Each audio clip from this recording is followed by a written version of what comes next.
प्यारे बच्चों नमस्कार। कैसे हो? आशा करता हूँ कि आप कुशल पूर्वक होंगे और ईश्वर से मैं प्रार्थना करता हूँ कि आप और आपका परिवार हमेशा सुखी रहे, समृद्ध रहे, स्वस्थ रहे। प्यारे बच्चों, पॉलिटिकल साइंस का सेकंड लेसन आपका चल रहा है जिसका नाम है एंड ऑफ बायोपोलैरिटी, दो ध्रुवीयता का अंत। उसमें हमने आपको कल 10 क्वेश्चन के बारे में हमने आपको बता दिया था। आज हम नेक्स्ट क्वेश्चंस कौन कौन से होंगे उसके बारे में पढ़ेंगे, जिसमें सबसे पहला क्वेश्चन है what do you mean by shock therapy. ये शॉक थेरेपी क्या है? जैसा कि आपको पता है कि सोवियत संघ का विघटन हो गया था। सोवियत संघ के विघटन के होने के बाद जो सत्तावादी साम्यवादी जो सरकार थी उसका पतन हो गया और समाज अथॉरिटेरियन गवर्नमेंट से जो ट्रांजिशन हो रहा था, जो परिवर्तन हो रहा था, एक लोकतांत्रिक पूंजीवादी व्यवस्था की तरफ ये संक्रमण हो रहा था। और ये किसने किया था? ये आईएमएफ और वर्ल्ड बैंक के निर्देश के अनुसार हो रहा था, जिसके अंदर जो सोवियत संघ के अंदर जो देश शामिल थे, जो गणराज्य शामिल थे, उनको समाजवादी सत्तावादी व्यवस्था से बदलकर पूंजीवादी लोकतांत्रिक सत्ता में परिवर्तन किया जा रहा था। तो ये जो संक्रमण था वो सोवियत संघ के लिए बहुत ही कष्टप्रद था। इसमें शॉक थेरेपी में क्या होता है, इसमें इसका मेन मीनिंग होता है आघात पहुंचाकर इलाज करना। पहले तो अमेरिका जो कैपिटलिस्ट कंट्री है उसने सोवियत संघ के विघटन में उसका महत्वपूर्ण रोल रहा था। फिर उनको आईएमएफ और वर्ल्ड बैंक की सहायता से उनके निर्देशन में उन्होंने क्या किया कि आईएमएफ और वर्ल्ड बैंक ने उन देशों की सहायता की और उन्होंने लोकतांत्रिक देशों में परिवर्तन कर दिया। इसी व्यवस्था को शॉक थेरेपी के नाम से जाना जाता है, जिसके अंदर आईएमएफ और वर्ल्ड बैंक का महत्वपूर्ण रोल रहा है। तो ये शॉक थेरेपी है क्या? तो what do you mean by shock therapy? तो the collapse of communism was followed in most of these country by a painful process of transition from an authoritarian socialist system to a democratic capitalist system. इसमें क्या होता है कि जैसे ही साम्यवाद का अंत हुआ, कोलैप्स हुआ, followed in most these country, ये जो कम्युनिज्म को फॉलो करने वाले बहुत से जो देश थे उनमें साम्यवाद का अंत हो गया। और जो ये प्रोसेस थी कौन सी, from an authoritarian socialist system, एक सत्तावादी समाजवादी जो गवर्नमेंट थी उससे परिवर्तन किस में हो रहा था? जो प्रक्रिया, प्रोसेस ऑफ ट्रांजिशन, परिवर्तन की जो प्रक्रिया थी from authoritarian socialist system to a democratic capitalist, एक अथॉरिटेरियन सोशलिस्ट सिस्टम से डेमोक्रेटिक कैपिटल सिस्टम के अंदर ये जो परिवर्तन था ये उनके लिए बहुत ही कष्टप्रद था।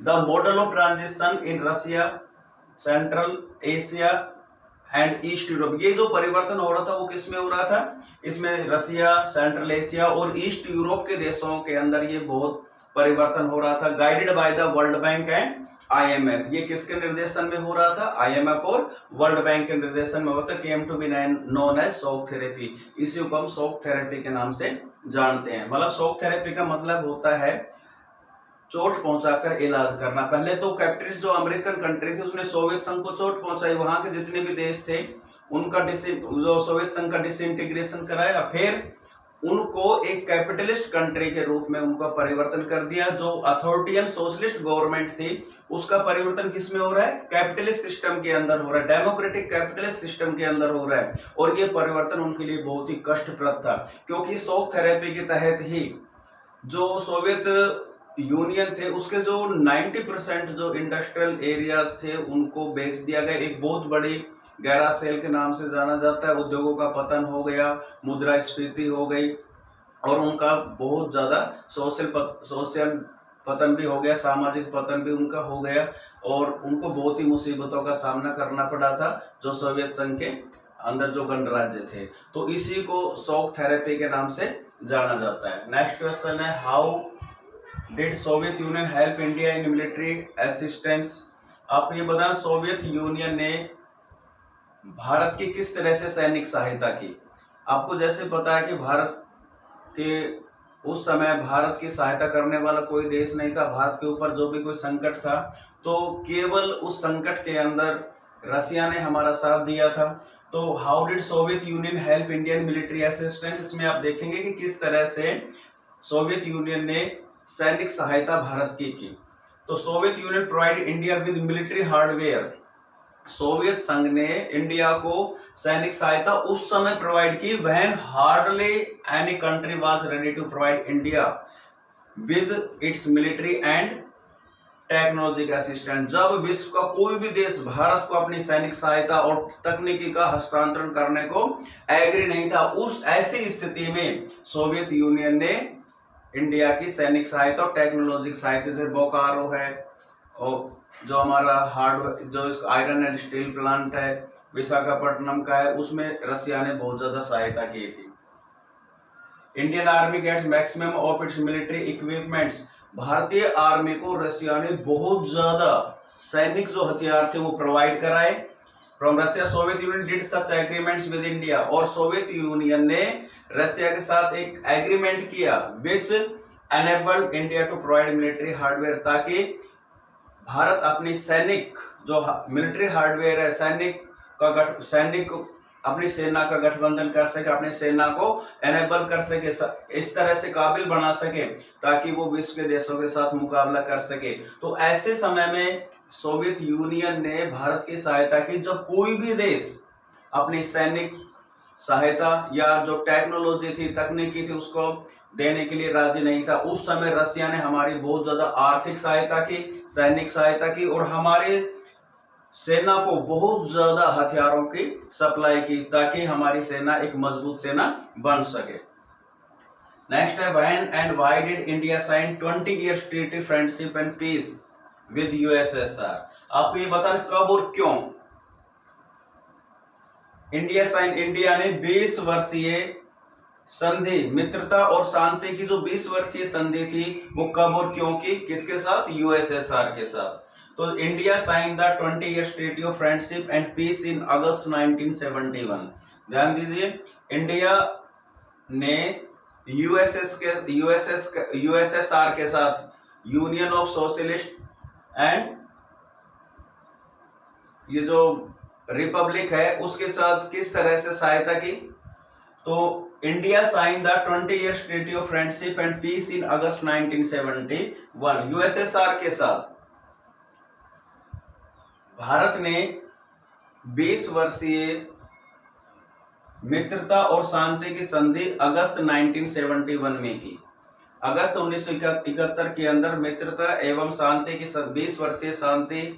20 वर्षीय जो संधि थी, किसकी, मित्रता और शांति की संधि जो की थी वो अगस्त 1971 में की विद यूएसएसआर एंश्योर इंडिया, और यूएसएसआर ने इंडिया को ये एंश्योर किया है, सुनिश्चित किया that if any outsider attack India, यदि कोई भी बाहरी देश यदि इंडिया पर अटैक करता है, आक्रमण करता है, USSR would provide its military support to India. तो यूएसएसआर इंडिया को सैनिक सहायता प्रोवाइड कराएगा। तो ये जो संधि थी 20 years treaty of friendship and peace, 20 वर्षीय मित्रता और शांति की जो संधि थी वो यूएसएसआर के साथ इंडिया ने अगस्त 1971 में की।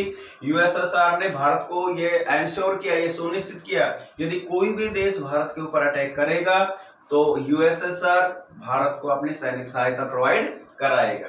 नेक्स्ट क्वेश्चन है how many years did civil war continue in Tajikistan, when did civil war end. आपको ये बताना कि तजाकिस्तान के अंदर जो सिविल वार था, गृह युद्ध था, वो कितने वर्षों तक चला और उस सिविल वार का एंड कब हुआ।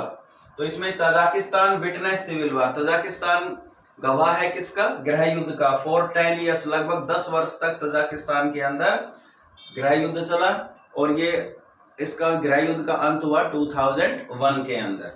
अगला question, right the full form of CIS। तो ये है कॉमनवेल्थ ऑफ इंडिपेंडेंट स्टेट, ये कॉमनवेल्थ ऑफ इंडिपेंडेंट स्टेट, ये CIS की फुल फॉर्म है।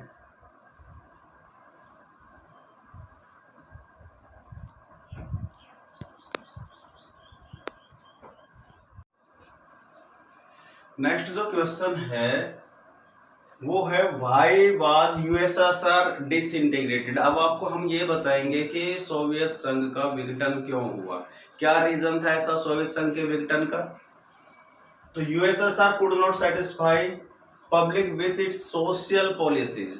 सबसे महत्वपूर्ण बात क्या थी कि यूएसएसआर जो उसकी सोशलिस्ट पॉलिसीज थी जो उनकी समाजवादी नीति थी उससे पब्लिक को सेटिस्फाई नहीं कर पाई, संतुष्ट नहीं कर पाई। ध्यान दीजिए इसमें कि सोवियत संघ का विघटन क्यों हुआ।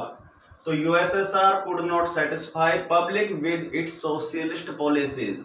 यूएसएसआर अपनी सोशलिस्ट पॉलिसीज के कारण से अपनी जनता को संतुष्ट नहीं कर पाई।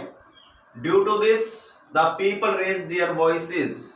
इस कारण से यूएसएसआर की जनता ने अपनी आवाज उठानी शुरू कर दी अगेंस्ट सोशलिस्ट रूल। जो समाजवादी जो रूल था, समाजवादी शासन था, उसके कारण से जनता ने उसके खिलाफ अपनी आवाज उठानी शुरू कर दी। The 8 eastern Europe countries involve in USSR bloc. लेकिन जो 8 ईस्टर्न यूरोप के जो देश थे इन्वॉल्व इन यूएसएसआर ब्लॉक, जो यूएसएसआर ब्लॉक के अंदर शामिल थे, जो 8 ईस्टर्न यूरोप कंट्रीज थे, eastern Europe 8 eastern Europe countries involve in USSR bloc, मतलब यूएसएसआर के अंदर पूर्वी यूरोप के जो 8 देश इसमें शामिल थे। And the same socialist rule, उन्होंने सोशलिस्ट रूल को ही बदल डाला। सोशलिस्ट रूल को, जो समाजवादी शासन था, उसको पूरी तरह से बदल डाला due to the behaviour of public. किस कारण से? जब जनता का उन्होंने व्यवहार देखा, यूएसएसआर की जनता ने जब व्यवहार देखा कि सोशलिस्ट पॉलिसीज के खिलाफ जनता आवाज उठा रही है, तो ईस्टर्न यूरोप के जो 8 देश जो कि यूएसएसआर ब्लॉक में शामिल थे, उन्होंने जनता के व्यवहार को देखते हुए ही सामाजिक रूल को, जो सोशलिस्ट रूल था, उसको एकदम बदल डाला। Since it's happen because of public. देखो ये जो घटनाक्रम हो रहा था, ये किसके कारण से हो रहा था? ये यूएसएसआर की जनता खुद कर रही थी। And not because of military incapability. ये सैनिक इनकैपेबिलिटी नहीं थी, ये सैनिकों के द्वारा किया हुआ कुछ भी नहीं था। ये कौन कर रही थी? ये केवल जनता कर रही थी। ये सैनिकों के द्वारा, सैनिक जो मिलिट्री इनकैपेबिलिटी के द्वारा नहीं था। There was no other way in front of USSR. अब यूएसएसआर के सामने केवल चुपचाप खड़े होकर देखने के अलावा कुछ नहीं था, क्योंकि यूएसएसआर की जनता आवाज उठा रही थी, वो सोशलिस्ट पॉलिसीज के एकदम खिलाफ थी। तो it happen because of public. ये सब घटनाक्रम केवल यूएसएसआर की जनता ने किया, ये कोई सैनिक कार्रवाई नहीं थी। There was no other way in front of USSR. USSR के सामने अब कोई भी ऑप्शन नहीं था देन टू स्टे साइलेंट, चुपचाप खड़े रहकर देखना। एंड एक्सेप्ट डिसइंटीग्रेशन, और चुपचाप उसने विघटन को स्वीकार कर लिया। तो मेन कारण क्या है यूएसएसआर डिसइंटीग्रेशन का? कि जनता के अंदर रोष पैदा हो गया, क्योंकि सोशलिस्ट जो पॉलिसीज थी वो जनता को सेटिस्फाई नहीं कर पाई। और यूएसएसआर के अंदर जो ईस्टर्न यूरोप कंट्रीज के 8 जो देश थे, उन्होंने पूरी की पूरी जो सोशलिस्ट रूल था उसको एकदम चेंज कर डाला, बदल डाला।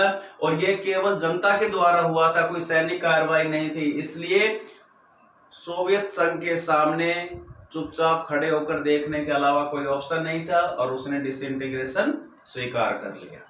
Next, how did Russia benefit from Indo Russia relationship?